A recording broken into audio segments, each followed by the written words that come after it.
Ako si Carmen Negrete. Nakatira po ako sa sa Vista Verde Country Homes. Ngayon, nagsamba ako sa dating daan.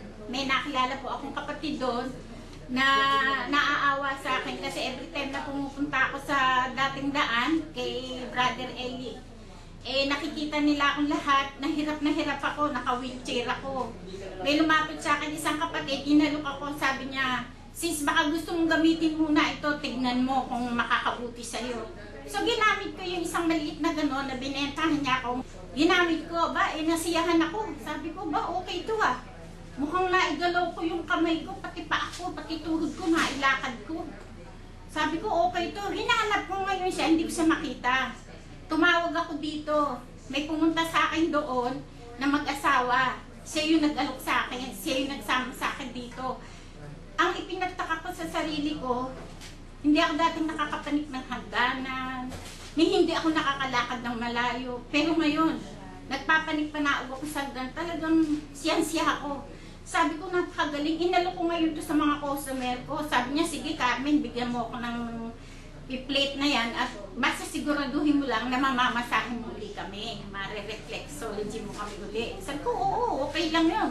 Magaling na kasi ko, nagagalo ko, pati sakit ng likod ko, bewang ko. Yung mister ko, may katarata na yun eh. Malabo na yung mata niya. Dito, sa kanan. Ngayon, bumili ko nung capsule na may sabi, patakan lang daw yung tanong asawa ko. Gagaling, sinubo ko, dahil may dalawang bote, tigisa kami. Every time na gabi, pinapatakan niya, tapos iinom niya yung soap na gel. Aba, sabi niya tatlong patak lang, lumilinaw na yung mata ko eh. Samantalang sa medical dyan sa Ortigas nag-aano kami sa ospital magkano singil sa amin, 6,000. Biruin mo, ito lang wala pang 6,000 pero gumaling yung mata mo. Ituloy-tuloy na lang natin, sabi ko. Ngayon yung mga customer ko nagdadaan doon sa circle, doon sa Vista Verde, area 9 kasi kami. Nakakita. Gulat sila sa akin, Carmen, nangyari sa'yo? Sabi ko, ito, ano nangyari sa akin? Malakas na ako. Bakit? Ano ba yung ginamit mo? Lala, tinatapon ko yung mga gamot na iniinom ko. Bisit na bisit ako ang mamahal. Biruin mo, sa isang linggo, gumagas ako 1,007. Ilang piraso lang yung iniinom ko. Tiga-6 na piraso lang yun. Miiyak ako sa bigat nung iniinom ko mga gamot. Pero, nagpapasalamat po ako. Talagang naniniwala ako. Very good ito. Masayang-masaya ako sa paggamit ko rito sa mga gamot na to. Ako nagpapatotoo dahil magaling na talaga. Masasabi ko talagang yung Olea napakahusay. Ma-oil, ma-soft gel, yung capsule, napakagaling. Sobra. Talagang okay na okay. Hindi mo pagsisisihan na ikaw ay uminom yan. Dahil talaga naman mahusay.